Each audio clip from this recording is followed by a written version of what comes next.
Bueno, veo que ya pueden ver la pantalla.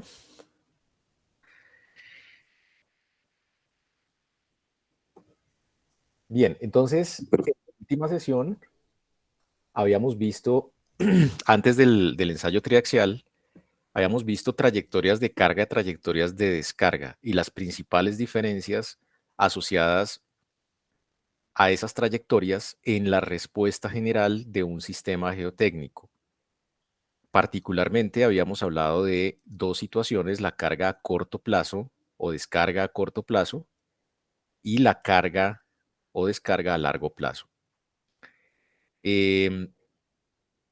Principalmente en arcillas, en donde la velocidad de disipación de los excesos de presión de poros con respecto a la velocidad de la aplicación de la carga o la descarga es muy inferior, se producen incrementos no drenados de la presión de poros que influyen directamente en el factor de seguridad y la resistencia al corto y al largo plazo. Habíamos visto que cargar y descargar no era lo mismo en geotecnia.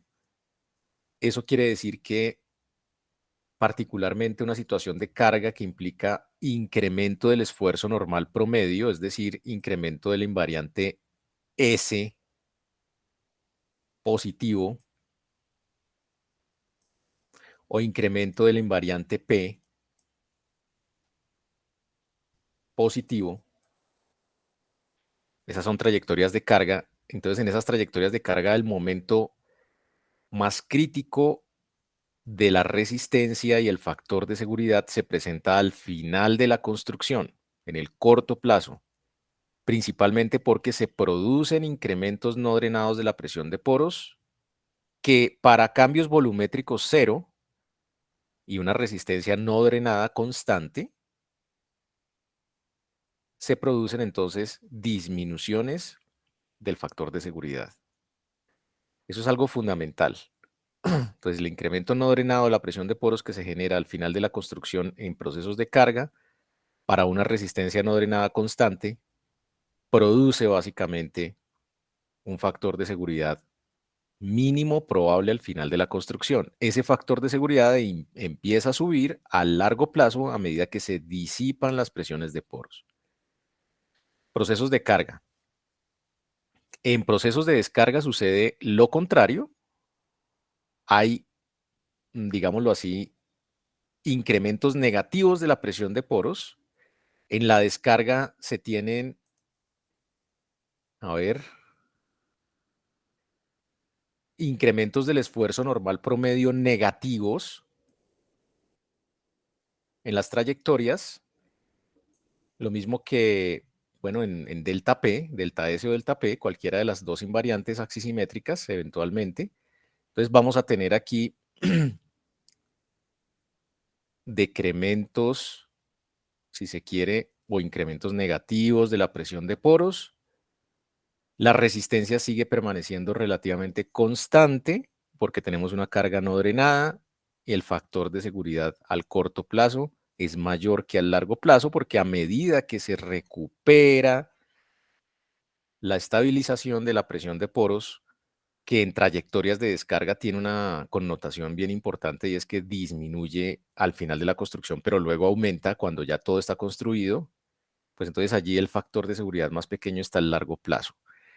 Y mencionábamos entonces en esa clase que muchas estructuras enterradas como sótanos, cajas de inspección o estructuras asociadas a cajas de sistemas hidrosanitarios, como por ejemplo cámaras de acueductos, etcétera, todo eso, esas cámaras deben ser lo suficientemente robustas, estructuralmente hablando, para poder responder a esos decrementos en el factor de seguridad a largo plazo y, por supuesto, no solamente el factor de seguridad, sino las deformaciones que se causan cuando se estabiliza a largo plazo la presión de poros. Bien, ahí habíamos quedado, habíamos definido dos líneas, A igual a 1, A igual a 0 en estas gráficas.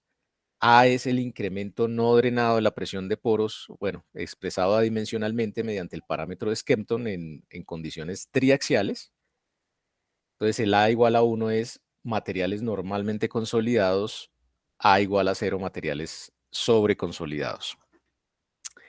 Ahí habíamos quedado. Espero pues haya quedado claro el concepto de, bueno, las diferencias entre carga y descarga y corto y largo plazo.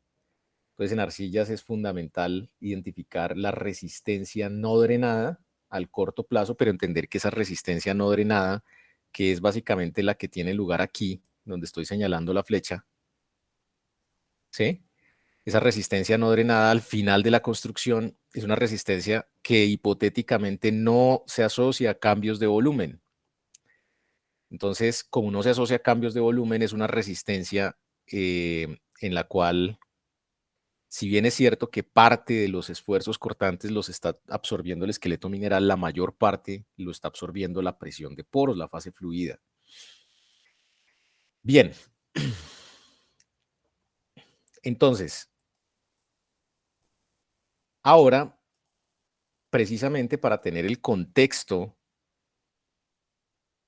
de esa resistencia no drenada, en esta diapositiva estoy presentando la equivalencia de ese famoso concepto phi igual a 0 o el que sacan con el triaxial UU, que a mí no me gusta, pero bueno, vamos a explicarlo acá.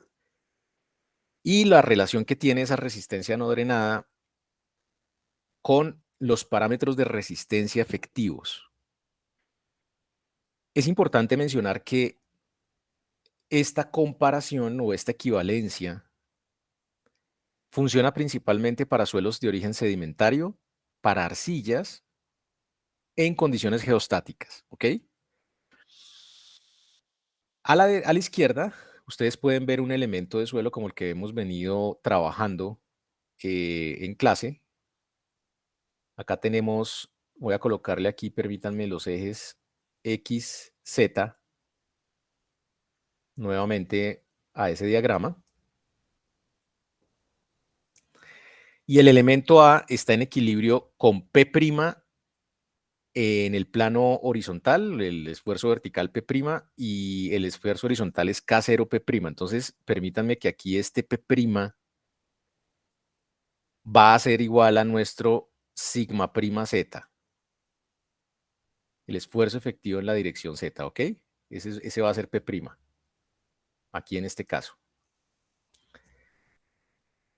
Está en equilibrio bajo esfuerzo geostático, como lo hemos visto allí, pero ¿qué sucede si eventualmente se produce un incremento del esfuerzo normal vertical? Por ejemplo, aparece un delta sigma 1.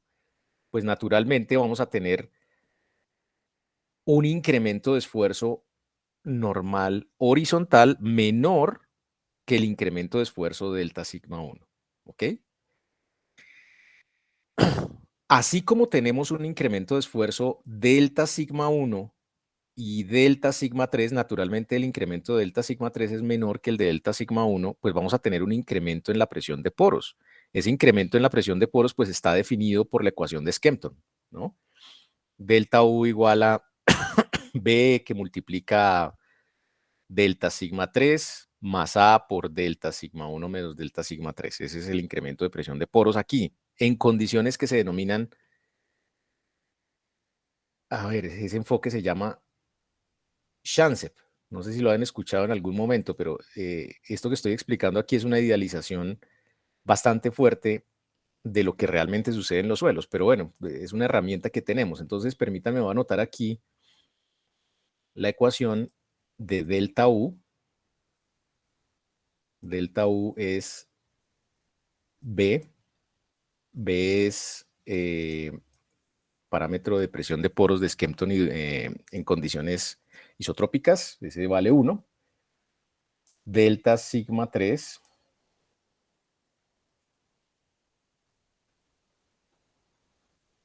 más A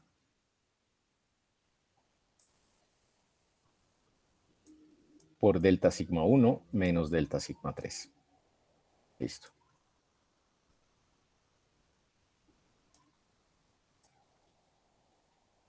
¿Ok? Listo, ya. Este es el incremento no drenado de la presión de poros que tiene lugar cuando usted coloca dos incrementos, ¿no? En este caso, pues está colocando un incremento del esfuerzo principal mayor en la dirección Z y un incremento del esfuerzo principal menor, naturalmente, como respuesta al otro.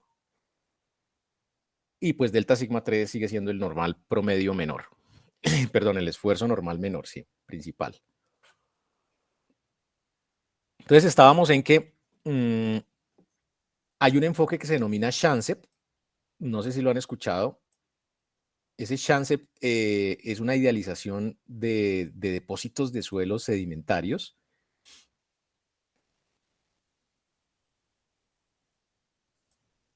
Espero que se los hayan mencionado en mecánica de suelos, pero básicamente lo que traduce esto es Stress History Analysis, ¿sí?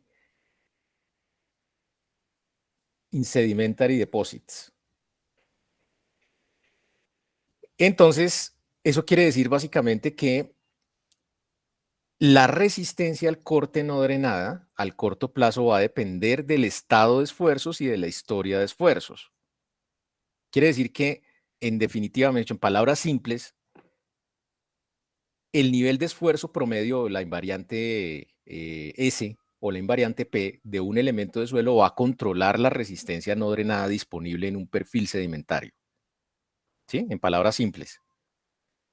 Entonces, lo que hace la comparación que voy a presentar a continuación entre ese famoso concepto de phi igual a cero y los parámetros de resistencia efectivos, básicamente lo que hace esa comparación es proponer una ecuación en donde la resistencia no drenada depende del estado de esfuerzos. ¿Ok? Entonces, mire, vamos a la parte superior derecha de la diapositiva aquí, a este gráfico. Aquí hay dos círculos de Moore, damas y caballeros. Hay uno verde y uno azul. El verde es el círculo de Moore de esfuerzos totales. Es un círculo de Moore de falla, ¿vale? Entonces, sigma 1 y sigma 3, vamos a decir que es un círculo, pues son esfuerzos normales de falla principales, y sigma prima 1 y sigma prima 3 del círculo azul son los efectivos, de tal forma que esos dos círculos se desplazan uno con respecto al otro por delta U. Lo que estoy asumiendo aquí es que paso de un estado de esfuerzos geostático en donde seguramente el círculo de Moore es más pequeñito y con delta sigma 1 y delta sigma 3 que acabo de mencionar hace unos minutos, aumento el diámetro del círculo de Moore de tal forma que se genera una envolvente o tocan la envolvente de resistencia horizontal.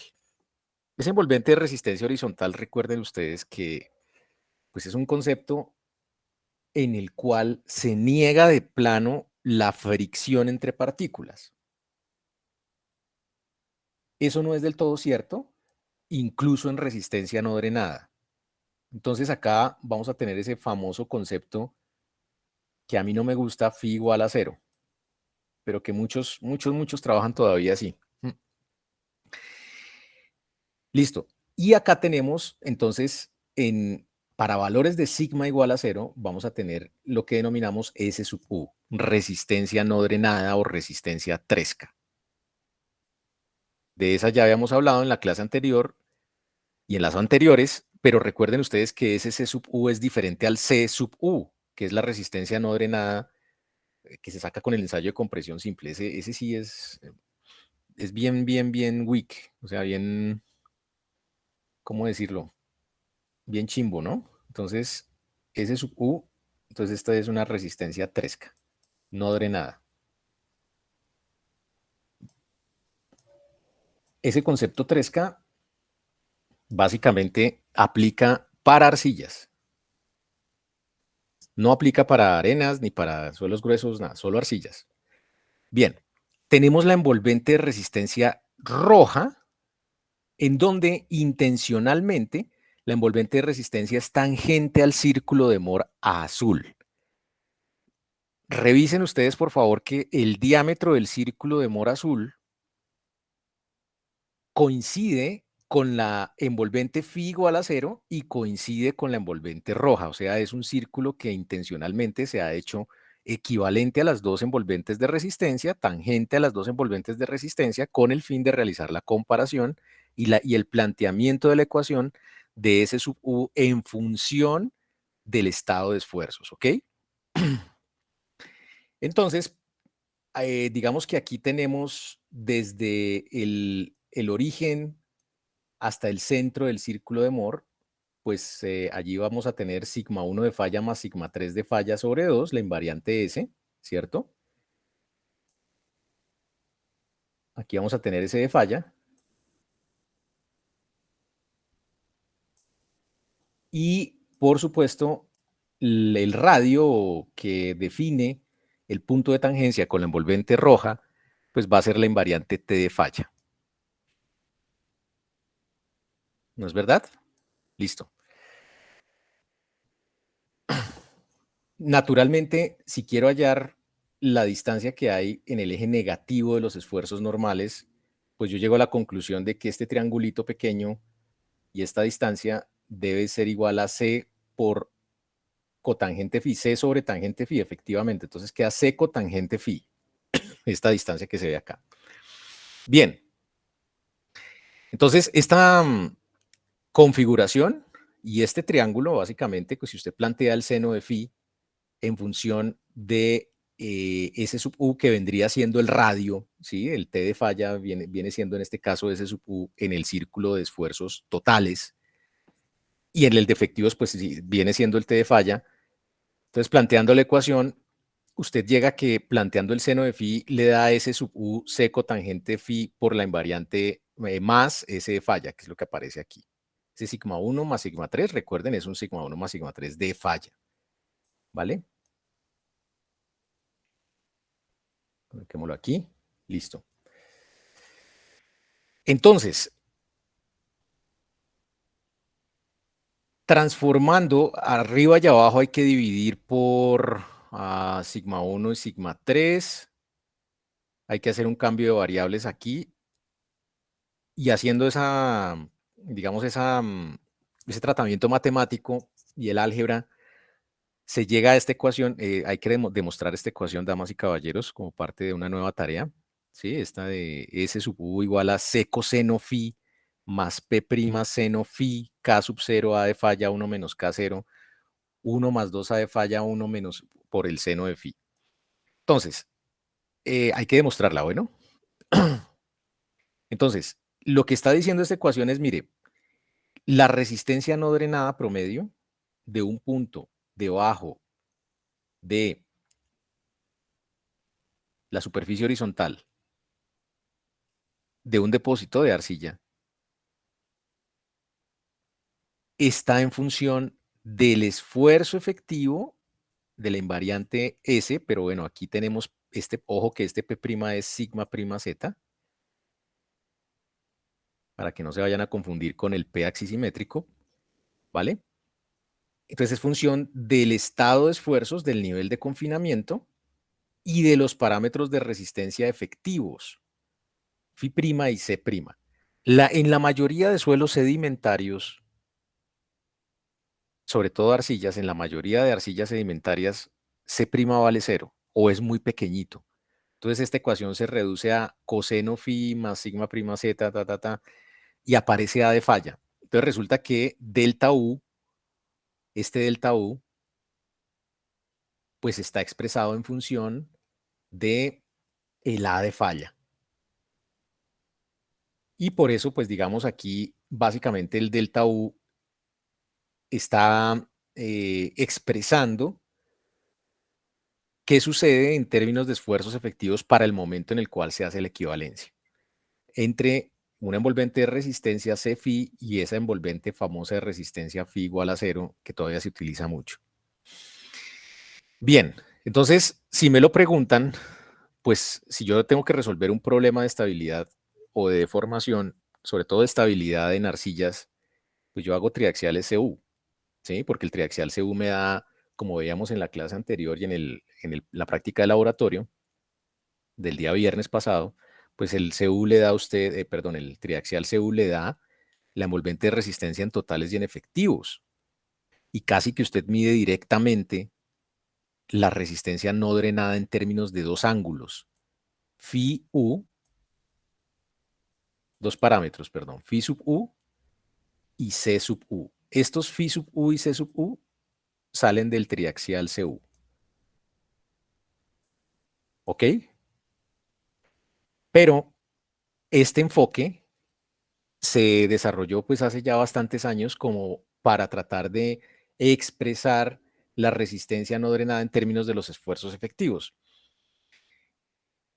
Si quisiéramos, por ejemplo, dibujar la variación de S sub U con la profundidad en arcillas de Bogotá, permítame, voy a hacer un esquema aquí a mano alzada, pues yo encontraría que con la profundidad, básicamente, lo que tenemos en las arcillas de Bogotá es que arriba hay una sobreconsolidación hasta 5 metros y ahí empieza a bajar y luego empieza a crecer nuevamente esa resistencia 3KS sub U. Esa es la tendencia general para las arcillas de Bogotá. Entonces aquí está el eje, en el eje X S sub U, en el eje Y está Z. Entonces en materiales sobreconsolidados, de los 5 primeros metros, pues aquí aparece un C', ¿sí? Ese C' es relativamente pequeño y digamos que el A de falla pudiera ser eventualmente un valor cercano a 0.2, 0.1, incluso negativo, en cuyo caso pues se tendría una predicción de la resistencia al corte que puede variar ostensiblemente de la que usted mediría en un ensayo triaxial en materiales sobreconsolidados. Es importante mencionar que esta ecuación responde a lo que denominamos enfoque ideal o stress history analysis. Entonces, este enfoque no se puede aplicar para arcillas sedimentarias residuales o perfiles de meteorización, pues no es válida esta ecuación, porque usted no conoce cuál es el K0, por ejemplo, en un perfil de meteorización, no conoce si en planos horizontales y verticales tiene esfuerzos principales, lo que sí más o menos está demostrado en suelos sedimentarios en condición geostática. ¿Ok? Entonces anoten ahí, hay que demostrar esa ecuación. Y bueno, entonces, finalmente, lo que se busca en un perfil geotécnico es que se puedan definir las propiedades de resistencia y rigidez. No hemos hablado aún de las de rigidez, pero las de resistencia me implican básicamente que se pueda tener una nube de puntos en donde yo pueda tener de alguna manera diferentes métodos o diferentes resultados más bien de diferentes métodos para poder asignar un valor de resistencia al corto y al largo plazo, especialmente en arcillas. Este es un ejemplo clásico de la literatura, el que presento en esta diapositiva, en donde hay una secuencia de arcillas marinas. Arcillas azul, dice aquí arcilla azul. Esas son arcillas, bueno, con tonalidades de minerales arcillosos que al ojo brindan esa percepción, pero básicamente son arcillas marinas. Esto es tomado de la referencia clásica del libro de Lampman Whitman, de la arcilla azul de Boston, una arcilla de origen marino. Entonces, acá se presentan pues puntos de dispersión por medio de los cuales se han desarrollado diferentes valores de resistencia asociados a triaxiales y en ese momento pues compresiones simples, ¿no? Entonces, si yo quisiera definir para fines de análisis geotécnico cuáles son los parámetros de resistencia a corto y a largo plazo, yo tengo que irme a la envolvente en términos de esfuerzos totales y la envolvente en términos de esfuerzos efectivos. Esos son dos parámetros fundamentales. Entonces, corto plazo, ya lo habíamos visto, necesito definir FIU y CU. ¿Y esa vaina qué es? Pues es FIU es la envolvente, la inclinación de la envolvente de resistencia sin drenaje en términos de esfuerzos totales. CU, el intercepto con el eje de los cortantes de la envolvente de resistencia en términos de esfuerzos totales.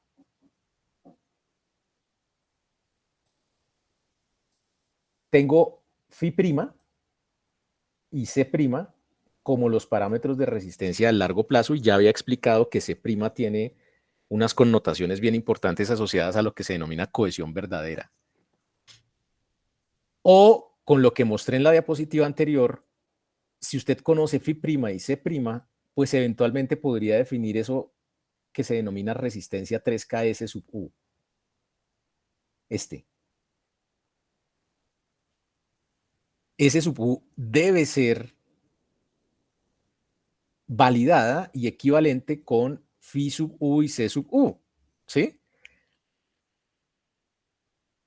Entonces acá me voy a volver un momentico, espérese, coloco la diapositiva para que se alcance a ver. S sub U debe ser coincidente con la envolvente de resistencia efectiva, pero también, por supuesto, si yo trazara la envolvente de resistencia en términos de esfuerzos totales, pues tengo que entender que el diámetro del círculo de Moore es el mismo en totales y en efectivos, por consiguiente la envolvente de resistencia en términos de totales debería estar por aquí debajo, y pues phi sub u y c sub u deben ser coherentes con el valor de S sub u a partir de los esfuerzos efectivos.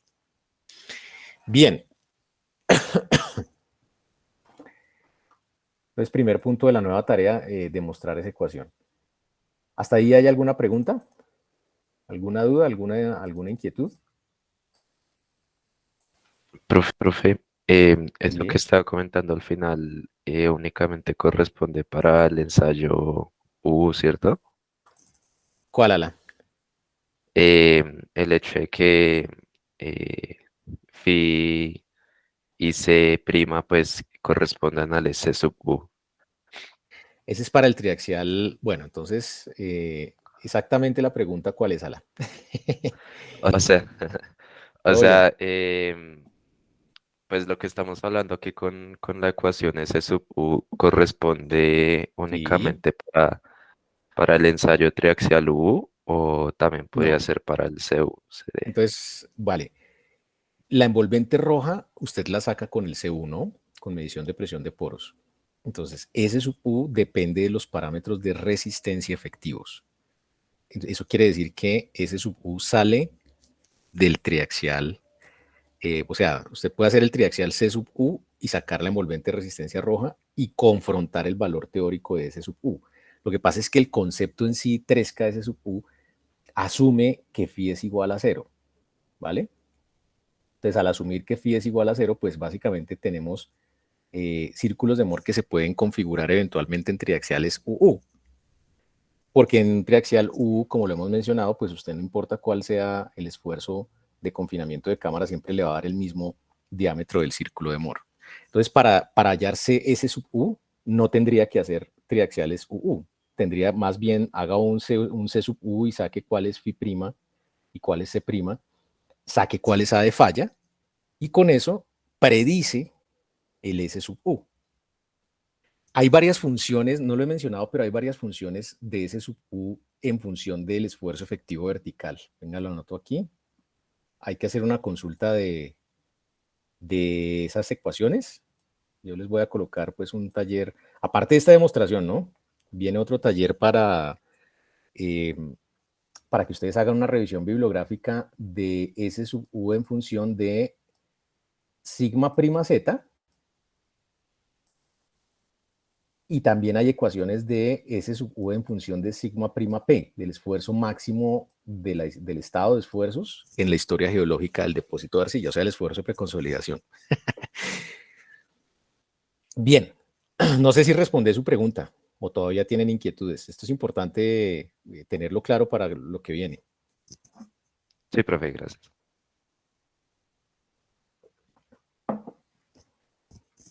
Bien, entonces hasta este momento hemos visto estados de falla. Me voy a volver un momento.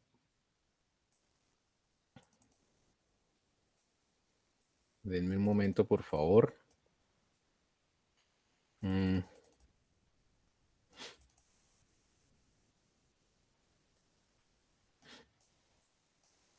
a ver, acá.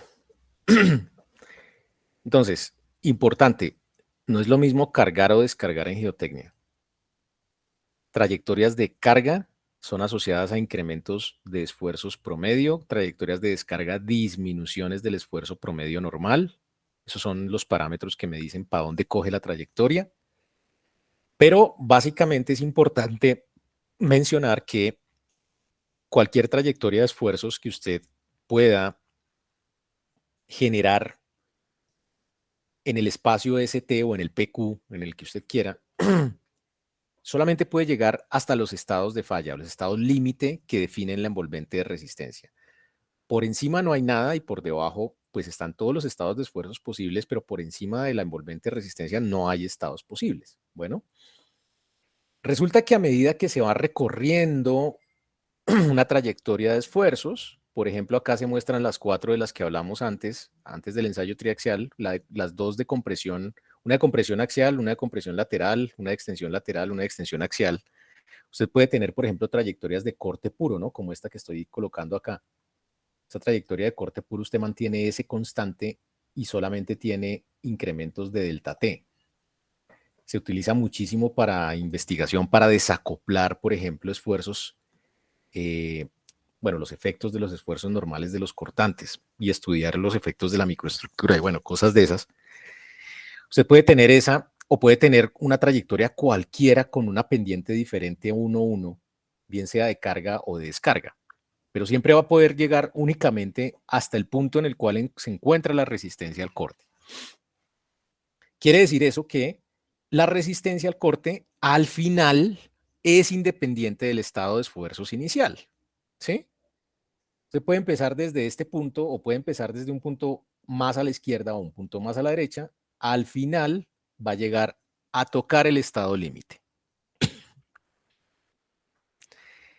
Sin embargo, ¿cómo recorre usted la trayectoria? Eso sí es importante porque eso se relaciona con la degradación de lo que denominamos la rigidez del material, la rigidez de los suelos, de los medios particulados.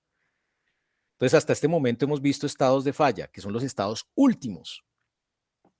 Me voy a ir, permítame, me ubico en otra diapositiva que tengo por acá y que tal vez no la había visto, no la había explicado con detalle para que no se durmieran en clase, ¿sí? Pero vimos de algo de eso en el ensayo triaxial. Entonces, es la respuesta mecánica de los suelos. Voy a explicar con cierto detalle la respuesta esfuerzo-deformación porque vamos a hablar ahora de rigidez. Entonces, mire, parte izquierda de la diapositiva, parte izquierda, tenemos dos tipos de suelo, tipo 1 y tipo 2. Suelos tipo 1 son suelos que básicamente se comportan como materiales normalmente consolidados. Es decir, estamos hablando de materiales que tienen básicamente una historia de esfuerzos en la cual el esfuerzo actual es el máximo que ha soportado en toda su historia, hablando de sedimentarios, ¿no? Tipo 1, entonces arcillas o arenas normalmente consolidadas. Tipo 2, materiales sobreconsolidados o materiales cementados si se quiere o arcillas sobreconsolidadas, suelos gruesos cementados. Entonces, en las dos gráficas de la izquierda, damas y caballeros, tenemos en Y el esfuerzo cortante y en X lo que denominamos deformación cortante, ¿no? Ustedes ya saben ese concepto.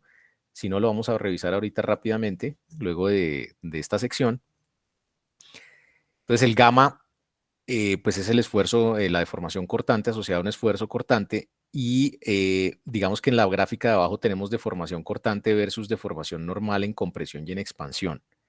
Esa deformación normal en Z básicamente se relaciona directamente con la deformación normal solamente en el eje Z, de acuerdo a la convención de signos de los ejes que hemos visto hasta el momento, sea vertical. Bien, en los suelos tipo 1, básicamente siempre va a haber compresión, deformaciones volumétricas positivas, es decir, compresión, cambia el volumen disminuyendo el volumen. En los suelos tipo 2 hay una parte de disminución de volumen y otra parte de aumento de volumen o de expansión. A eso se le denomina dilatancia, como ya lo hemos visto. Bien, vamos al set de gráficas del centro. Aquí en el set de gráficas del centro se tiene en la figura C el esfuerzo normal efectivo y en Y se tiene el esfuerzo cortante. Es un diagrama de Moore, básicamente. Y se presentan dos envolventes de resistencia. La envolvente de resistencia entre O y A, que se asocia a la envolvente de resistencia con cohesión cero de suelos normalmente consolidados, suelos tipo 1. Y se tiene la envolvente de resistencia OD, que es digamos, la envolvente de falla de suelos tipo 2. ¿Cuáles son los suelos tipo 1? Normalmente consolidados. Los tipo 2, sobreconsolidados. ¿Ok? Suelos tipo 1, strain hardening. Suelos tipo 2, strain softening. Pero bueno, ojo, aquí hay algo importante. En los suelos tipo 2, a bajos niveles de confinamiento, usted tiene el pico de dilatancia. Por ejemplo, este puntico, este triangulito con el número 6, el número 7, son básicamente esfuerzos cortantes máximos que se presentan antes de llegar a la envolvente de resistencia en los puntos 4 y 3 que se ven aquí, damas y caballeros. Permítanme, voy a borrar un momentico para que vean bien ustedes esos punticos. ¿Listo? Por favor, pongan cuidado. Entonces, aquí tenemos el punto 3 y el punto 4, y el punto 3 y el punto 4, mire, se localizan directamente ¿en dónde? En la envolvente de falla. Antes de la envolvente de falla, usted tiene esfuerzos cortantes máximos, 6 y 7, mírelos, están aquí, mire el 6 aquí y el 7 aquí. Esos esfuerzos cortantes máximos se asocian a la dilatancia. Solamente en ese estado usted puede tener estados de esfuerzo posibles por encima de la envolvente de falla, ¿vale? Ojo, en la gráfica de abajo del centro, la D, básicamente tenemos relación de vacíos versus deformación cortante. Y tenemos los suelos tipo 1 y los suelos tipo 2 nuevamente. Lo que me dice esa gráfica es que, por ejemplo, en los suelos tipo 1, usted puede empezar en un suelo normalmente consolidado con una relación de vacíos alta que va disminuyendo durante la aplicación de esfuerzos cortantes. Y en los suelos tipo 2, usted empieza con una relación de vacíos más baja, por supuesto, suelos sobreconsolidados, pero esa relación de vacíos empieza a aumentar por la dilatancia hasta que al final, para grandes deformaciones, las dos relaciones de vacíos terminan encontrándose allá. Por allá, grandes deformaciones. ¿Sí? Por aquí. Bien, entonces, a medida que se incrementa el esfuerzo normal promedio, es decir, a medida que se incrementa delta S y delta P en la etapa de corte, lo que encontramos es que en suelos tipo 2, sobreconsolidados, se cambia una respuesta strain softening por una respuesta strain hardening. ¿Ok? Evoluciona de un tipo de respuesta al otro mecánicamente hablando. ¿Sí? Y entonces uno diría, venga, pero es que si hay una resistencia al corte mayor que la del estado final, esa que vimos, pues que hemos visto hasta este momento, si hay una resistencia al corte mayor, pues ¿por qué yo no diseño las obras geotécnicas para, por ejemplo, esta envolvente de 6 y 7, ¿no? Donde están esos puntos de falla, o sea, estos que tienen los picos, saldrían más económicas las obras. Entonces la respuesta a eso es, mire, resulta que el efecto de la dilatancia se pierde muy rápidamente con las actividades constructivas. Quiere decir eso que, por ejemplo, durante la excavación de una cimentación o la excavación de un sótano, o de pronto usted deja empieza los trabajos pues constructivos, deja la excavación abierta y viene la lluvia, empieza a secarse el material por evaporación, por la interacción con la atmósfera, etcétera, pues esa vaina ya se tira esto. Entonces el efecto de la dilatancia que le da esa resistencia pico aquí, que se refleja en esta envolvente, que entre otras cosas es no lineal a bajos niveles de esfuerzo, pues eso se pierde. Entonces usted diseña eso del lado de la inseguridad y es más crítico en descarga, ¿sí? En carga, digamos que usted lo podría hacer en suelos muy cementados, por ejemplo, suelos residuales, pero resulta que en carga es posible que colapse la estructura del suelo y pase súbitamente del punto 6 al punto 2, por ejemplo. Entonces, a la larga, Los métodos de análisis que empleamos para resolver problemas de estabilidad siempre se van a las envolventes de resistencia lineales que ven ustedes aquí. Bien, entonces, este estado que ven ustedes en la parte central gráfica D se denomina estado crítico. A grandes deformaciones se tiene una movilización completa de la resistencia por fricción cuando no hay cambios de volumen adicionales. Entonces, esa es la definición de estado crítico. Como vamos a hablar de rigidez, resulta que tanto para un suelo tipo 1 como para un suelo tipo 2, si tenemos de alguna manera una condición en la cual se mide el cambio de volumen, es decir, un proceso drenado, pues vamos a considerar entonces que la respuesta va a ser igualmente no lineal en ambos casos. Como ustedes bien lo saben, la pendiente de la curva esfuerzo de formación, uy, perdón, esto debe ser una línea, sí, discúlpenme ahí el pulso de masatero que tengo. Uy, espere. Mire, la pendiente de la curva esfuerzo de formación es lo que define lo que denominamos rigidez. Entonces, la rigidez es la expresión por medio de la cual constitutivamente el suelo se deforma ante la aplicación de esfuerzos, ¿sí? Entonces, acá tenemos, por ejemplo, una pendiente en la cual se tiene una alusión a la rigidez máxima de un suelo normalmente consolidado. Pero a medida que básicamente se va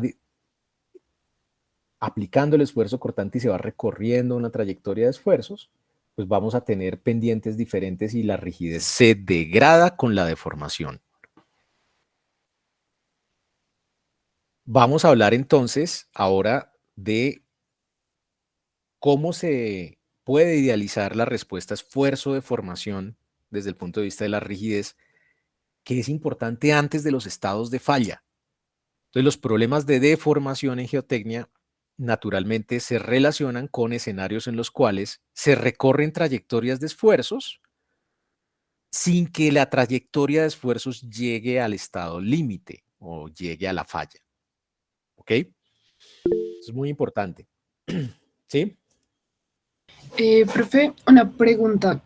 Los materiales que, bueno, en la gráfica de las envolventes de resistencia, los materiales que pasan por los puntos 6 y 7, ¿en ese momento no fallaría? En ese momento alcanzan la resistencia pico, pero todavía les queda una componente de resistencia por fricción. Entonces, cuando llegan a los puntos, ya los que están en la envolvente de resistencia, 3, 4, allá ya terminan de movilizar toda la resistencia. ¿Sí? Pero, digamos, el hecho de que sobrepasen la envolvente de resistencia no significa que el suelo falla. No sé si estoy entendiendo mal. No te entiendo la pregunta. O sea, digamos, ahí esos puntos sobrepasaron la envolvente de resistencia, ¿sí? O sea, Así es. están arriba, sí. Sí, Ahí, ¿eso no sí. significa que el suelo falló?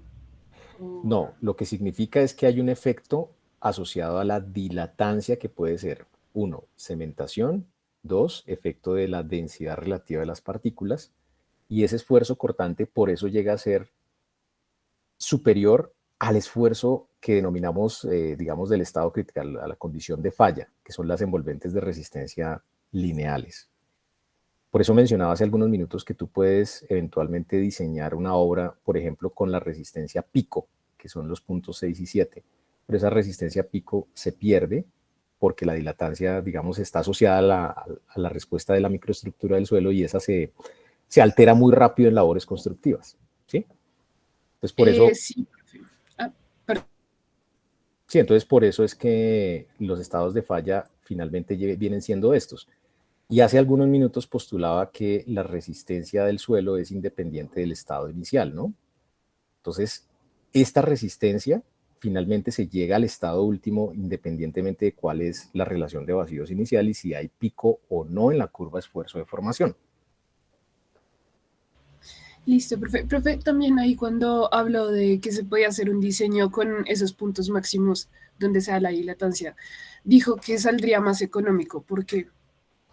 Ah, sí, depende de la trayectoria, ya lo veremos en cimentaciones, depende de las trayectorias que tomes, pero por ejemplo una trayectoria de carga asociada a una cimentación, tú necesitas transmitir una carga a unos esfuerzos admisibles al suelo sin que ese suelo falle y se deforme.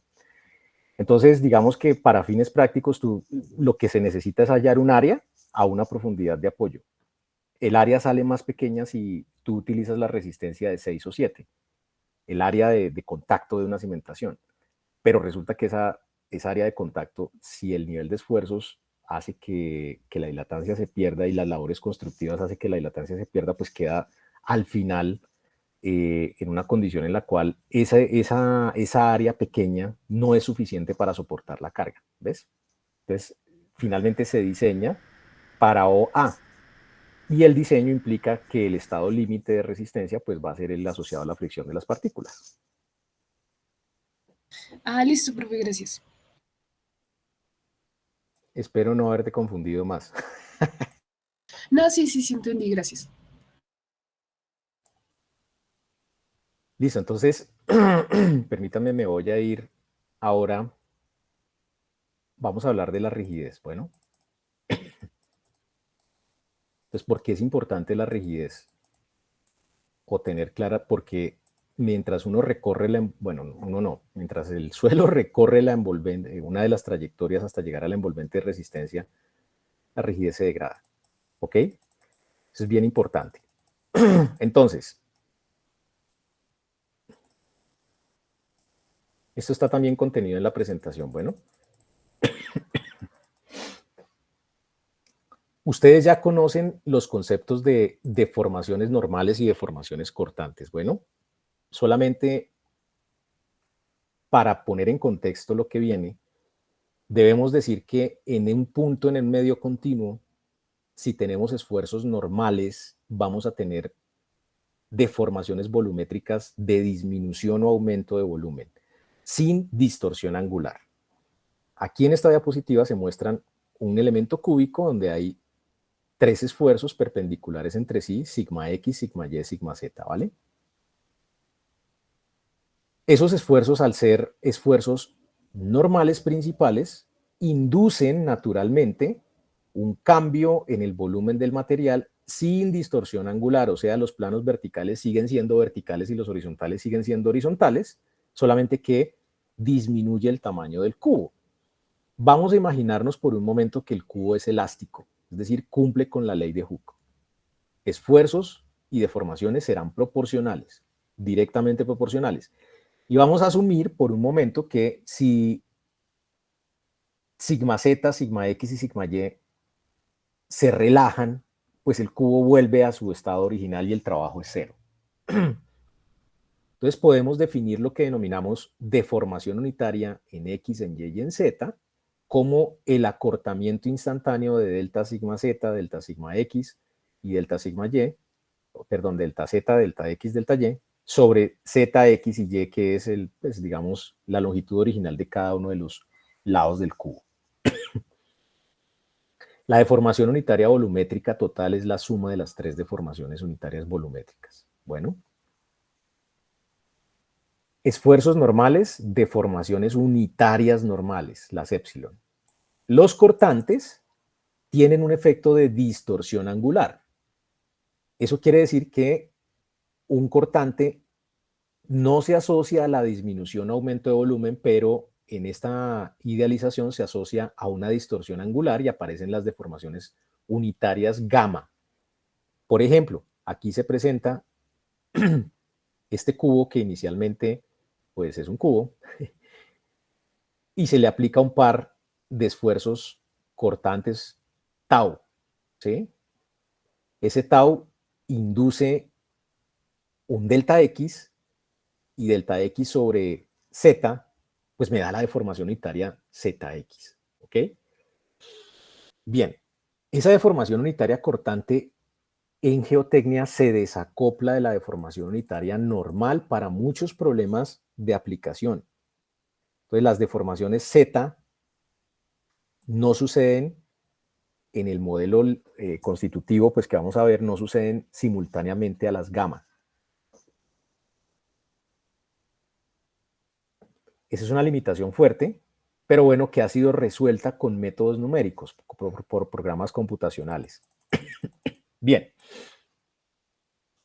Este cilindro que se presenta aquí es un cilindro elástico en condiciones axisimétricas. Tiene una altura inicial h0 y tiene un radio r0 inicial. Si usted aplica un incremento de esfuerzo vertical, un delta P, el radio se va a incrementar, un delta R, y va a aparecer un delta Z, una deformación axial. Esto también es elástico, ¿no? Quiere decir eso que la deformación unitaria en Z y la deformación unitaria radial, delta R, son deformaciones unitarias principales, en este caso, y se define entonces para un sólido elástico lo que denominamos la relación de Poisson. En este caso, menos delta ER es negativo porque delta R está aumentando, o sea, hay expansión y en geotecnia las expansiones son negativas. La otra es positiva, naturalmente. Bien, entonces la relación de Poisson es un parámetro fundamental para caracterizar elásticamente la respuesta a esfuerzo de formación de los suelos. La respuesta a esfuerzo de formación que quiero caracterizar elásticamente sucede a medida que se recorre una trayectoria de esfuerzos, bien sea en carga o descarga, ¿ok? Y estamos hablando de condiciones antes de alcanzar la resistencia al corte o antes del estado límite. Bien, ya ustedes saben seguramente que los valores típicos de la relación de Poisson están entre 0.2 y 0.5. En materiales arcillosos en condiciones no drenadas, esa relación de Poisson casi siempre está entre 0.45 y 0.5 máximo, pero con condiciones a largo plazo drenadas, pues esa relación de Poisson puede estar variando en arcillas típicamente entre 0.3 y 0.4. ¿Sí? En arenas, digamos que allí pueden incluso tener algunos datos excepcionalmente más pequeños, de 0.20, tal vez 0.15, si se tiene una arena muy suelta, en condiciones cercanas a lo que denominamos licuación. Pero bueno, entonces la relación de Poisson es fundamental para relacionar deformaciones unitarias que normales, principalmente. Entonces fíjese que la relación de Poisson funciona principalmente para casos en los cuales queremos estudiar problemas de cambios de volumen asociados a esfuerzos normales, no esfuerzos cortantes. Ay, bueno. Entonces, hay un concepto fundamental que se asocia a la movilización de la resistencia al corte y de la degradación de la rigidez en trayectorias de esfuerzos. Es lo que se denomina superficie de fluencia o superficie de cedencia. Entonces, póngale cuidado. Aquí presento otra vez el mismo cilindro que puede tener un comportamiento elástico, ¿sí? Sin embargo, vamos a decir que como los suelos tienen una respuesta marcadamente no lineal, voy a dibujar, permítanme aquí, voy a dibujar, a ver, voy a dibujar esquemáticamente un envolvente de falla con C igual a 0, ¿listo? Ay.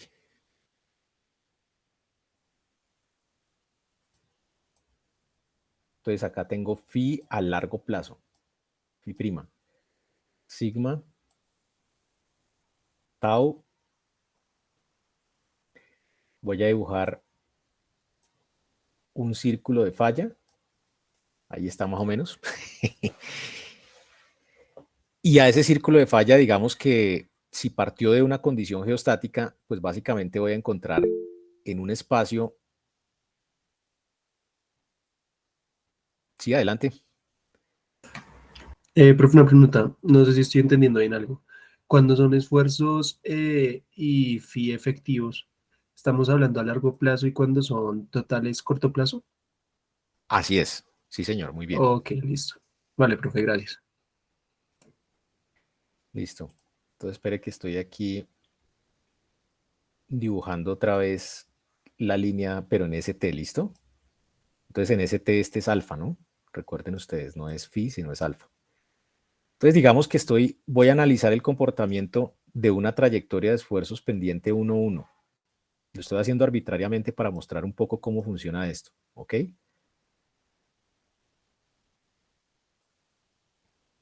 1, 1. Bueno, no alcanzo a colocar, es una pendiente 1, 1. Trayectoria de carga, bueno. Sale de este puntico, sale de este círculo de Moore y el otro pues debe ser un círculo de Moore más chiquito del estado geostático. Listo.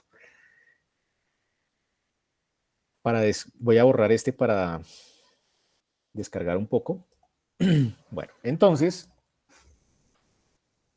a medida que recorro el envolvente de resistencia, perdón, la trayectoria de esfuerzos, esa trayectoria de esfuerzos no puede ir por encima del envolvente de falla. Este cilindro es un cilindro que bien pudiera ser, por ejemplo, el de un ensayo triaxial. En un ensayo triaxial, idealmente hablando, yo puedo tener la invariante T y puedo tener la deformación unitaria en Z, por ejemplo, y voy a tener una respuesta a esfuerzo de formación de este tipo si el material es normalmente consolidado. Pero imaginémonos por un momento que yo puedo tener una respuesta a esfuerzo de formación en donde primero hago un ciclo de carga, luego descargo, vuelvo a cargar, luego descargo y vuelvo a cargar, y entonces estoy reproduciendo allí lo que sucedería eventualmente en términos de las deformaciones unitarias. Entonces, por ejemplo, para el primer loop de carga-descarga, pues lo que yo encuentro es una deformación elastoplástica acumulada aquí. Miren. Esta voy a llamarla deformación plástica de Z. Una deformación irrecuperable. Y la otra, el otro pedacito que sale de aquí, pues es el componente de deformación elástica recuperable. Así es que funcionan los suelos de verdad. Sin embargo, el término de relación de Poisson, y bueno, esto que les expliqué hace algunos minutos funciona para materiales elásticos. Entonces, ahí hay una suposición bastante fuerte. Entonces, una simplificación bastante fuerte. Entonces, esta es la deformación unitaria en Z elástica. Entonces, la deformación plástica más la elástica me da la deformación unitaria en Z para ese punto. Mírelo, que sería el máximo esfuerzo, por favor, damas y caballeros, el máximo esfuerzo aplicado en la historia de esfuerzos de esa trayectoria de ST. ¿Vale? Bien, yo puedo tener infinitas combinaciones de sigma 1 y sigma 3, ¿vale? Hipotéticamente hablando. Ya sabemos que tecnológicamente, por ejemplo, en la trayectoria que estoy dibujando acá, pues se tiene un ensayo triaxial de compresión axial. Pero digamos que, entonces para esta trayectoria, yo tengo en algún punto un sigma 3 y un sigma 1 que básicamente se asocian a esta condición, mírenlo. No sé si están entendiéndome, ya lo veremos, no hay problema. Este es el máximo esfuerzo. Para ese esfuerzo debe haber un sigma 3 y debe haber un sigma 1. ¿Sí?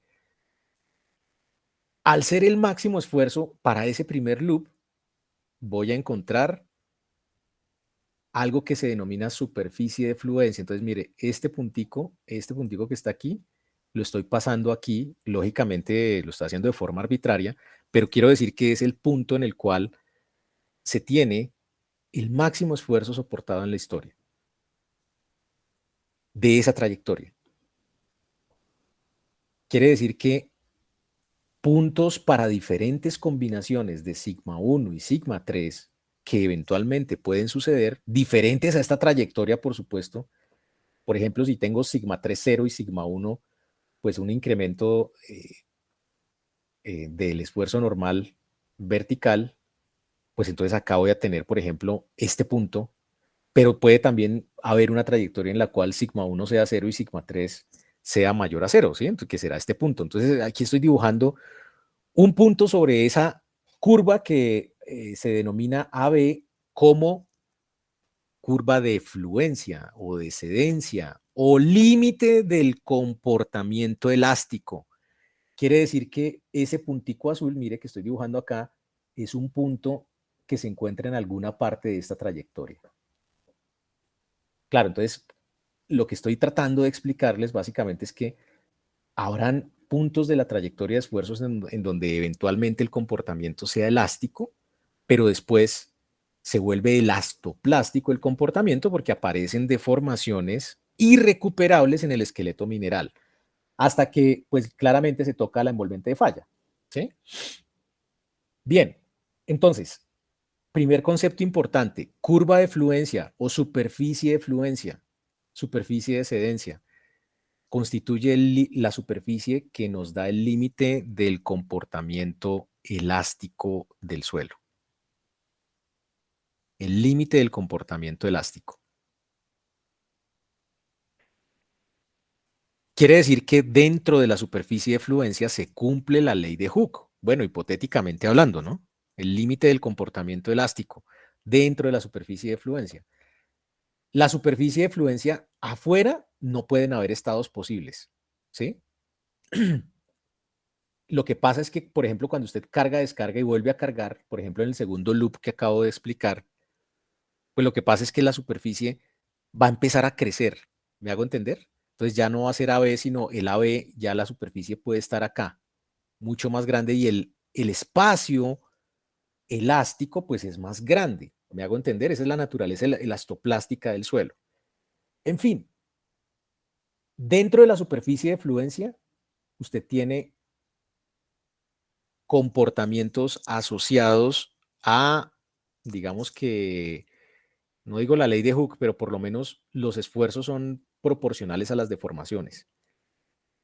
Dentro de la superficie de fluencia, sobre la superficie de fluencia, usted tiene unas deformaciones irrecuperables plásticas que eventualmente pueden traducirse en asentamientos o en problemas de deformación inadmisibles, por ejemplo, en cimentaciones. ¿Ok? Bien, entonces,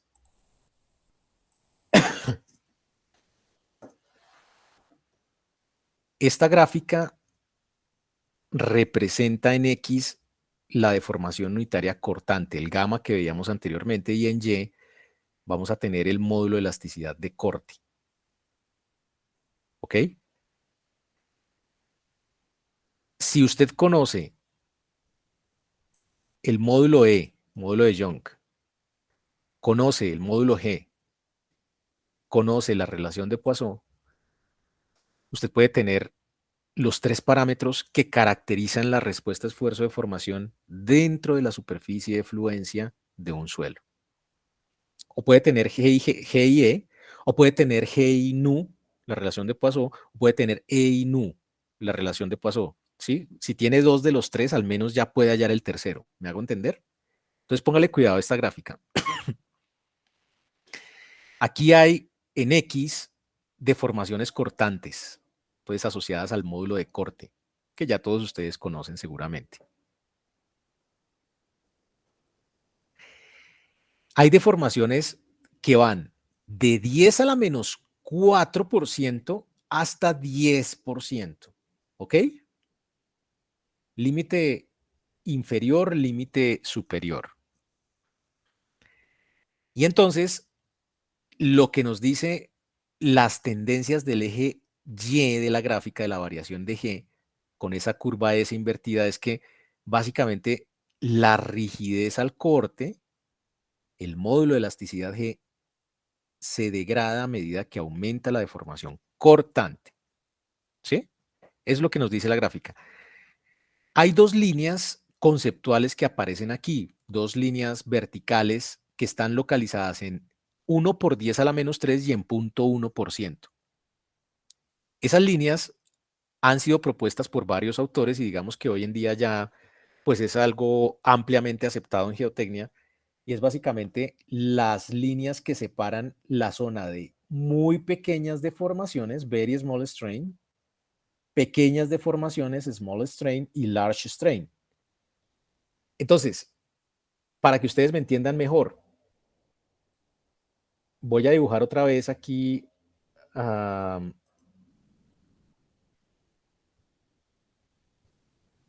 el diagrama ST. Otra vez voy a dibujar la envolvente de resistencia. Este es alfa. y otra vez voy a dibujar la trayectoria de carga. ¿Sí? Pendiente 1, 1, pero esta vez la voy a hacer tocar la envolvente de falla. Pues empieza aquí en S0, T0 y termina en S final, T final. Esto tiene pendiente 1, 1, ¿sí? Entonces yo digo, bueno, todo este carretazo, ¿a dónde va? Ya habíamos visto anteriormente en la diapositiva inmediatamente anterior, habíamos visto que hay un punto en el cual se presenta el límite del comportamiento elástico para esa trayectoria. Permítanme, me devuelvo, sería este, en donde se encuentra el fin del límite del comportamiento elástico. Esta gráfica me está diciendo básicamente que para muy pequeñas deformaciones, very small strain, es decir, 1 por 10 a la menos 3, usted puede tener eventualmente aquí, en este punto, el fin del comportamiento elástico. Es decir que si yo quisiera dibujar la curva esfuerzo-deformación, por ejemplo, en términos de la invariante T, y tengo acá la deformación unitaria equivalente normal, porque pues esto es elástico, ¿no? Entonces acuérdense que aquí para un E hay un gamma. Entonces si yo quisiera tener la curva esfuerzo-deformación de tipo strain hardening, perdón, entonces por aquí muy pequeñito, por aquí está esta. ¿Sí? Y es este punto de la trayectoria. Hay otro puntico de la trayectoria que es el límite del small strain, ¿sí? Que está por aquí. Por aquí, límite del small strain. Mírelo. Y lo que se denomina large strain, es decir, la falla que vimos, por ejemplo, en el triaxial, este 10% o valores mayores, por supuesto, pues están cercanos a la envolvente de falla. ¿Me hago entender? Entonces, número 1. La curva de fluencia o superficie de fluencia o superficie de cedencia es la curva que me representa el límite del comportamiento elástico de un suelo grueso o un suelo fino. Segundo, la región de muy pequeñas deformaciones que va hasta 1 por 10 a la menos 3% representa, para fines prácticos, en términos de las deformaciones cortantes, el límite del comportamiento elástico. O sea, ahí estaría el fin de la superficie de fluencia. Entre 0.01 y 0.1 tenemos una zona de transición en donde se degrada la rigidez y empieza a aparecer el comportamiento elastoplástico, y para valores superiores a 0.1 y hasta 10% superiores se tiene la trayectoria de esfuerzos con la misma pendiente, pero en procesos de falla. ¿Ok? Procesos de falla. Bien. Yo supongo que esto se lo habían explicado en mecánica de suelo, ¿cierto?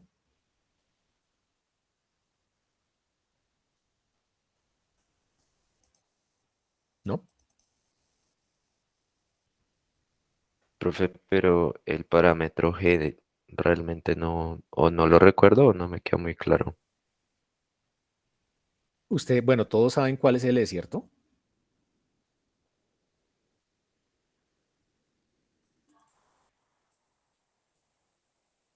Pregunten, muchachos, pregunten, porque si no seguimos adelante y de pronto, pues el módulo de elasticidad E es el módulo de Young, básicamente, ¿sí? Entonces el módulo de elasticidad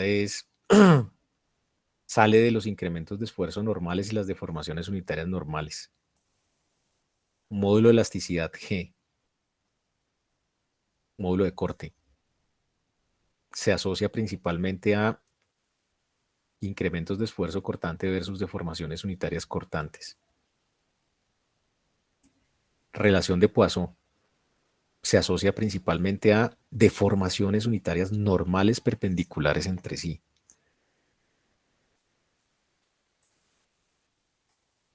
Ojo, dentro de la región elástica, dentro de la superficie de cedencia, únicamente eso, dentro de esa superficie de cedencia tiene sentido que usted halle G y halle la relación de Poisson. Solamente dentro de la región elástica.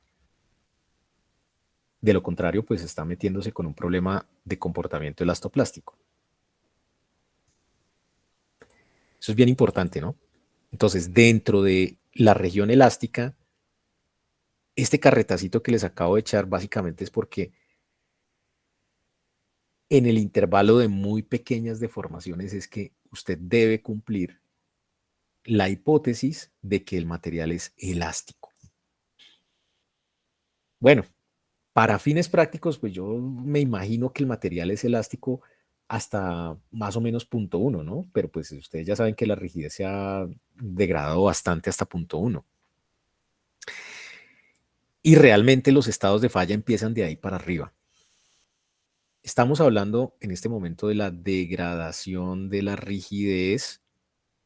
La rigidez es la propiedad que tienen los suelos de oponerse a la deformación causada por estados de esfuerzos normales o cortantes. Básicamente es eso, ¿sí?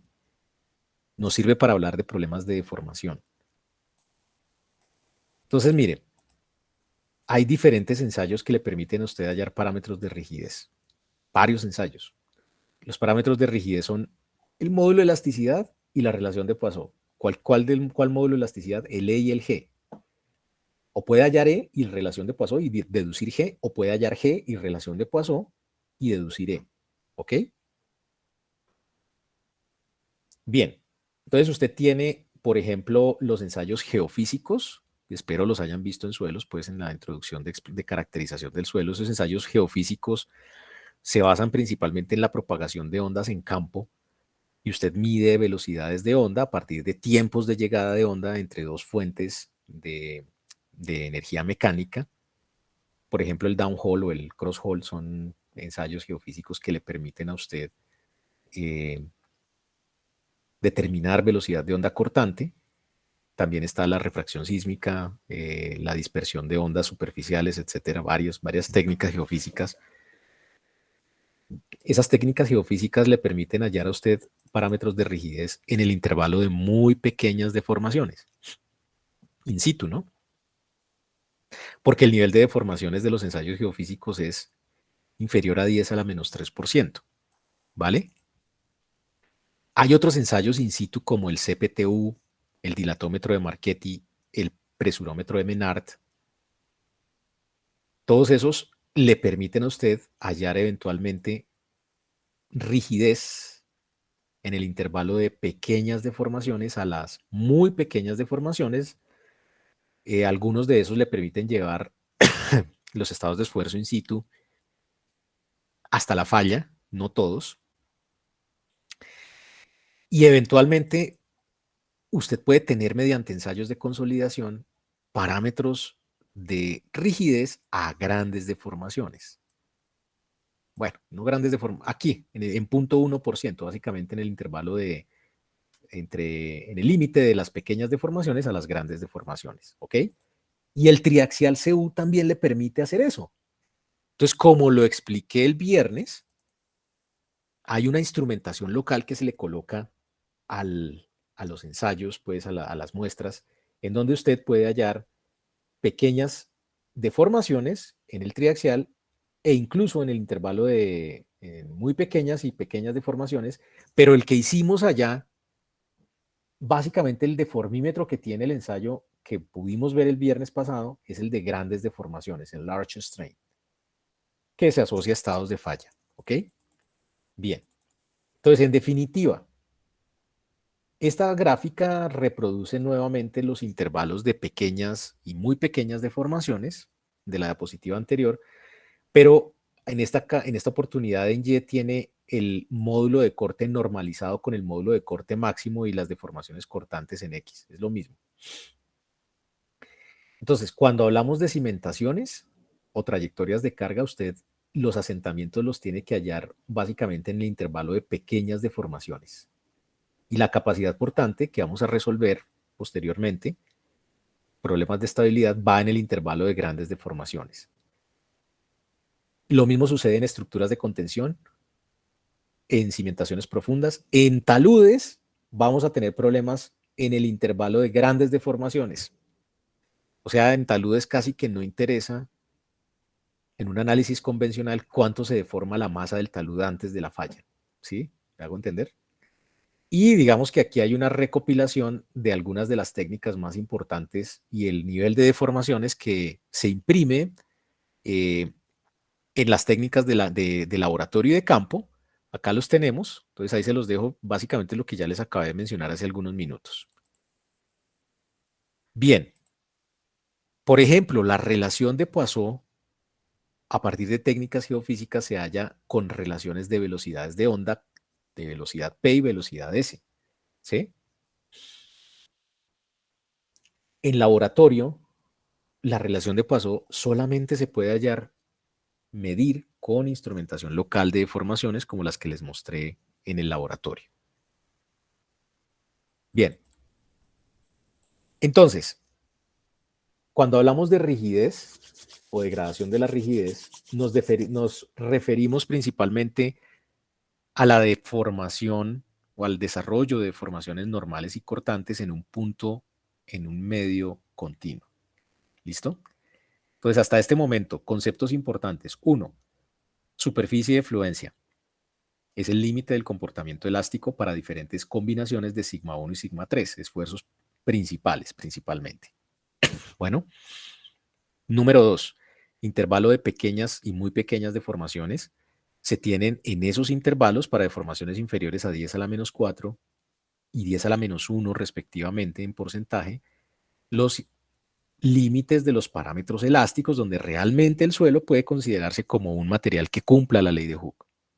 Son, para fines prácticos, damas y caballeros, todos los suelos tienen intervalos elásticos muy pequeños, ¿sí? Tercero, el estado de falla es aquel estado en el cual se tiene la mayor degradación de la rigidez y se llega a la movilización completa de la fricción entre partículas. Esos tres conceptos, bueno, esas tres viñetas pues, que acabo de mencionar son fundamentales, pues para no perderse en toda la carreta que les he presentado, pues por favor, si no entienden algo me preguntan. Pero entonces, mire, la deformación unitaria en un medio continuo, la deformación unitaria normal, está definida como la deformación límite en donde no hay cambio de volumen y la cortante está definida como los desplazamientos congruentes entre dos planos Z y X. Por ejemplo, la deformación unitaria en X, en este caso, para un punto en una masa de suelo localizada en X y en Z está definida como el límite de delta L sobre L0, básicamente es du de X, o sea, un desplazamiento con respecto a la dimensión X inicial. La deformación cortante está definida como el desplazamiento en Z con respecto a X, más el desplazamiento en X con respecto a Z. Entonces acá se tiene, por supuesto, la distorsión angular en un punto en una masa del medio continuo. Ojo, estas deformaciones EX y gamma XZ, perdón, que acabo de mencionar, son aplicables para el intervalo de muy pequeñas deformaciones o pequeñas deformaciones. Es decir, aplicables para lo que sucede dentro de la superficie de fluencia. ¿Vale? Solamente en ese escenario. No es aplicable para estados de falla. Muy bien. Entonces aquí están las expresiones de las deformaciones unitarias en X normales, Y y Z, y las deformaciones cortantes gamma X, gamma YZ, gamma ZX, con la misma mnemotecnia que trabajamos en el estado de esfuerzos. Entonces me voy a ir para acá. Los problemas de deformación se aplican, bueno, se desarrollan, muchas veces se solucionan los problemas de deformación en geotecnia asumiendo que el material es elástico lineal, el suelo. Pero ustedes ya saben, hoy, a las 8:38 am, que el suelo puede considerarse elástico lineal hasta el intervalo de ¿qué? De muy pequeñas deformaciones, o máximo las pequeñas deformaciones. ¿Sí? Para deformaciones superiores a ese intervalo, paila, ya el modelo no es elástico lineal, ya tiene que utilizar un modelo elastoplástico u otra cosa diferente para resolver deformaciones, ¿sí? ¿de qué depende el límite del comportamiento elástico? O sea, ¿de qué depende la superficie de fluencia? Bueno, depende básicamente de, en suelos sedimentarios, la historia de esfuerzos, el estado de esfuerzos, el tipo de suelo, la trayectoria de esfuerzos y las condiciones de drenaje. En suelos residuales, depende de la historia de meteorización del depósito, de la microestructura, de la trayectoria de esfuerzos, de las condiciones de drenaje. ¿Ok? Entonces, a continuación les voy a presentar las generalidades del modelo elástico lineal que aplica para el intervalo de pequeñas deformaciones en un medio continuo, independientemente si tenemos un suelo sedimentario o un suelo residual. Bueno, estamos hablando de un medio continuo. Entonces, vamos a hablar de un elemento cúbico que cumple con la ley de Hooke. O sea, por definición, los incrementos de esfuerzo de los cuales voy a hablar a continuación y las deformaciones unitarias normales van a responder al intervalo de pequeñas deformaciones que ya les expliqué. Entonces, mire, parte izquierda de la diapositiva. Tenemos acá un elemento cúbico en un espacio X, Z, Y. A ese elemento cúbico se le está aplicando un delta sigma X, damas y caballeros, un delta sigma X en la cara X, ¿vale? Ese esfuerzo es positivo porque va en dirección opuesta a la dirección del eje X, ¿no? Como lo habíamos visto anteriormente. ¿Qué pasa cuando se aplica delta sigma X? Pues resulta que hay un acortamiento naturalmente de la cara, de la longitud en el eje X, ¿sí? Pero también hay naturalmente expansiones en la dirección Y y en la dirección Z como respuesta al incremento delta sigma X. Si quiero definir la deformación unitaria en X para el esfuerzo delta sigma X, pues voy a tener 1 sobre E por delta sigma X, naturalmente. Pero si quiero expresar la deformación unitaria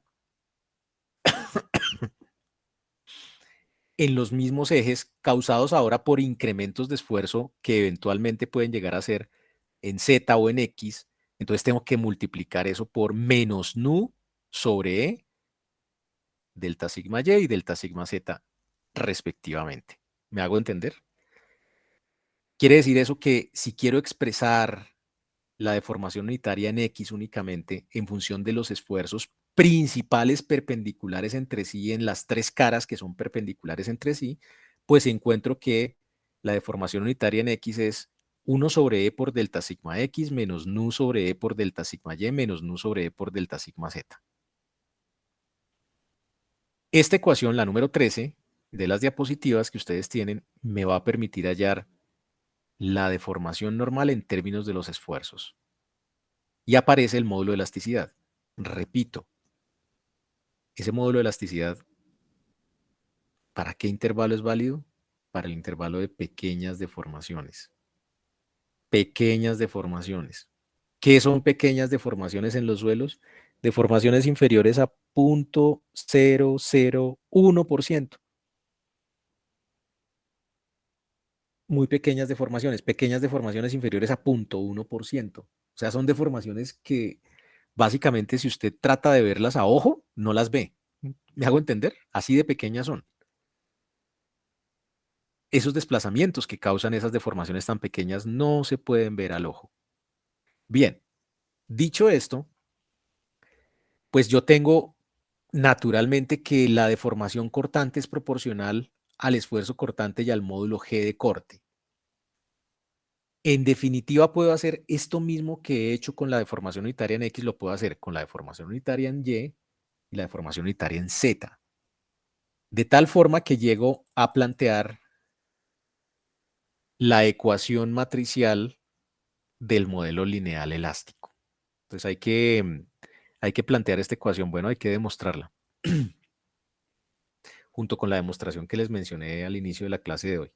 Entonces, mira, acá tenemos las deformaciones X, Y y Z gamma XY, gamma YZ, gamma ZX, tengo las deformaciones en función de los esfuerzos. Y ojo, la deformación en X pues es 1 sobre E menos nu sobre E menos nu sobre E por delta sigma X, delta sigma Y, delta sigma Z. ¿Sí? La deformación en Y, entonces, si quiero hallarla para un incremento de esfuerzo en X, pues entonces ya tengo que multiplicar menos nu sobre E por delta sigma X. 1 sobre E por delta sigma y menos nu sobre E por delta sigma Z. Y lo mismo con la deformación en Z. Entonces, básicamente, fíjense que en esta matriz, 1 sobre E, ese coeficiente se me alinea en la diagonal de la matriz porque hay coincidencia de la deformación en el plano versus la dirección del esfuerzo. El resto de, digamos, de sitios quedan como nu sobre E. Y como había mencionado al inicio de este tema, hace algunos minutos, los esfuerzos cortantes se desacoplan de los esfuerzos normales porque no hay cambio volumétrico simultáneo con la distorsión angular. Quiere decir eso que las deformaciones cortantes se desacoplan de las normales. Entonces, por eso, si yo tengo 1 sobre G por el incremento de esfuerzo en el plano XY, pues aquí multiplicando gamma XY, pues será 1 sobre G por delta tau XY. Lo mismo las otras dos deformaciones normales. Entonces esta se multiplica con esta y esta se multiplica con esta y listo. Esta matriz se denomina matriz de compresibilidad, esta matriz. Y en esta matriz básicamente se encuentran los coeficientes que permiten hallar las deformaciones en términos de los esfuerzos. Deformaciones en términos de esfuerzos. La equivalencia del módulo de corte en un intervalo elástico es G igual a E sobre 2 por 1 más nu. Las deformaciones cortantes son 2 por 1 más nu sobre E, tau zx. Bueno. Puedo hallar también, damas y caballeros, los esfuerzos en función de las deformaciones. O sea, hallar la inversa de la matriz de compresibilidad. Entonces aquí aparecen unos coeficientes que se llaman lambda o coeficientes de la ME. E sobre 1 más nu por 1 menos 2 nu. Esos van en la diagonal al ser los inversos.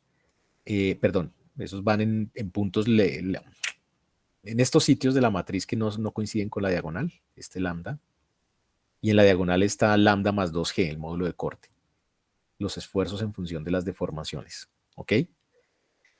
Entonces, en definitiva, número 1, al recorrer una trayectoria de esfuerzos de carga, descarga, etcétera, lo hicimos para una carga, no solamente se moviliza la resistencia al corte, también se degrada la rigidez.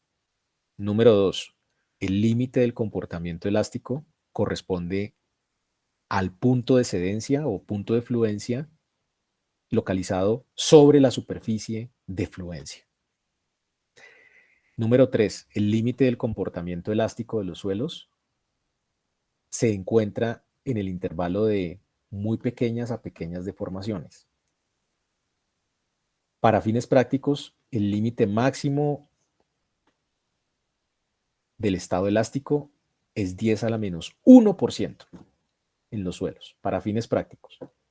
Dentro de la superficie de fluencia o dentro de las trayectorias de esfuerzos del límite del comportamiento elástico, aplica el modelo lineal elástico que estoy mostrando, en donde las deformaciones pueden expresarse en función de los esfuerzos mediante las constantes elásticas, principalmente el módulo de corte y el módulo de Young o módulo E. Cuarto, el módulo G se relaciona con el módulo E mediante la relación de Poisson, por eso es muy importante evaluar 2 de 3 parámetros, no solamente uno, 2 de 3 parámetros. Bien, en la próxima clase vamos a ver aplicaciones del modelo lineal elástico y un problema integrado, digamos, completo con inclusive resistencia al corte. Entonces, para esa clase les voy a pedir que lleven los diagramas de incrementos de esfuerzo que ustedes vieron en su curso de mecánica de suelos. Recuerdan que hay soluciones para incrementos de esfuerzo bajo áreas rectangulares, áreas cargadas circularmente, áreas cuadradas, bueno, puntuales, etcétera, y lleven las ecuaciones también. Ustedes ya las deben tener, hay nomogramas y hay ecuaciones. En todo caso, voy a subir un texto al aula virtual en donde ustedes van a poder consultar esas ecuaciones y tal vez un material de apoyo que yo tengo preparado por allí para que también lo tengan a mano. Y en la próxima clase, pues vamos a realizar como un ejercicio de apropiación de todos estos conceptos para iniciar entonces ya análisis de cimentaciones con la segunda parte del curso. ¿Alguna pregunta?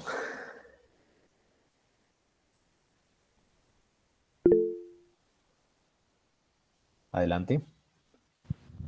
No es pregunta, sino que pues yo en lo particular sí quería pedirle un favor y era si era posible correr un poco la entrega del laboratorio. En lo personal pues yo trabajo todos los días y pues mi tiempo entre semana es bien limitado. No digas. Sí, profe. Pero pues obviamente Entrega no es que no miércoles. haya hecho nada, sino Ah, le he ya estaba avanzado. preocupado. No, profe, claramente le he avanzado. Bueno, vamos a dejarlo para el miércoles, ¿listo? Ya voy a mover la fecha. Muchas gracias, profe. Sí, adelante. Profe, una pregunta. ¿En el ensayo como criterio de falla usamos el máximo desviador o usamos la máxima relación de oblicuidad? ¿O eso va en función al Eh, tipo de suelo Eso va en función del tipo de suelo, pero por lo menos para un criterio generalizado es el 15% de de, la deformación? sí señor, de la altura de la muestra. Ahí, de la deformación unitaria correspondiente a la altura de la muestra. Ok, profe, gracias. Bueno, venga a ver, organizamos esto. Sí señor.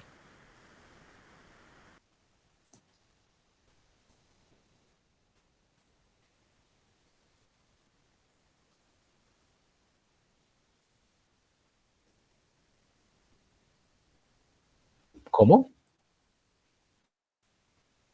Falla muestra 1, falla muestra 2 y si quiere hágame ¿puede proyectar pantalla?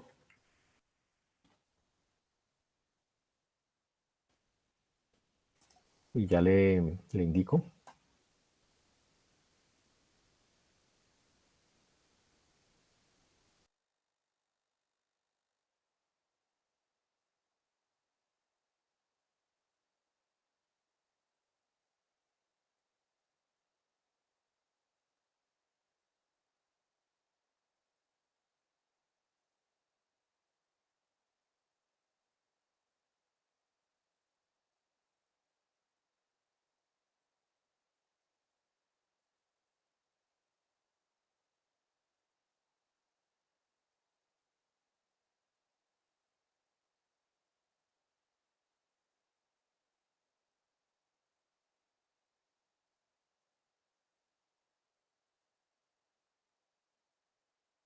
Estaba hablando con el micrófono cerrado, disculpe.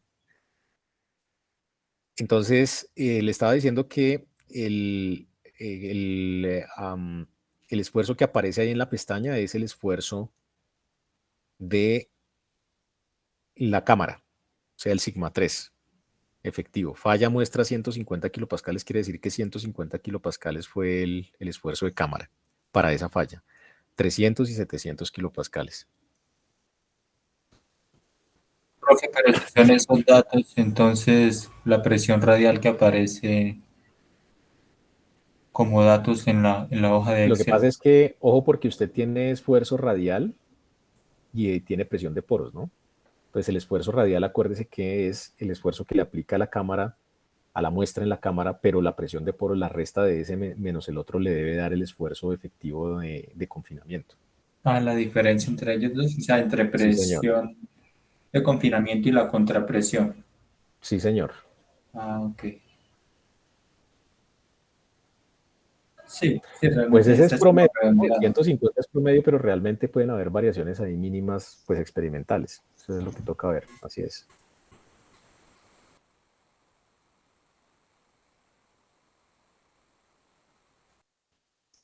Listo.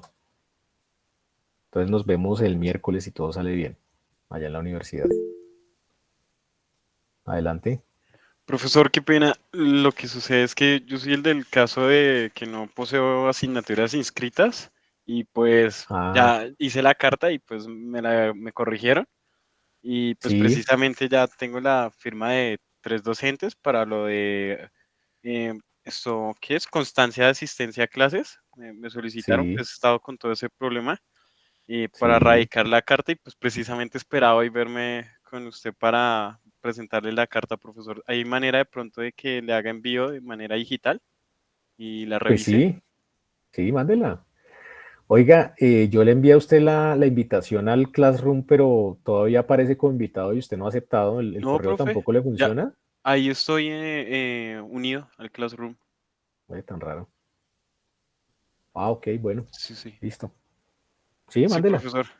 Sí, qué pena, no hay profesor, problema. que estaba con todo ese enredo y justo pues ahora no pudimos hoy ir a la universidad. Ah, ok, bueno, Pero ahí he bien, estado pendiente de todos los temas de la asignatura. listo. Bueno, así quedamos. Entonces nos vemos el miércoles. Y el miércoles entregan entonces por este medio en grupos, por favor, el desarrollo del laboratorio. Buen día para todos, que estén bien. Gracias, profe. Hasta luego. Gracias. Listo, profe, gracias. Gracias, profe. Gracias, profe.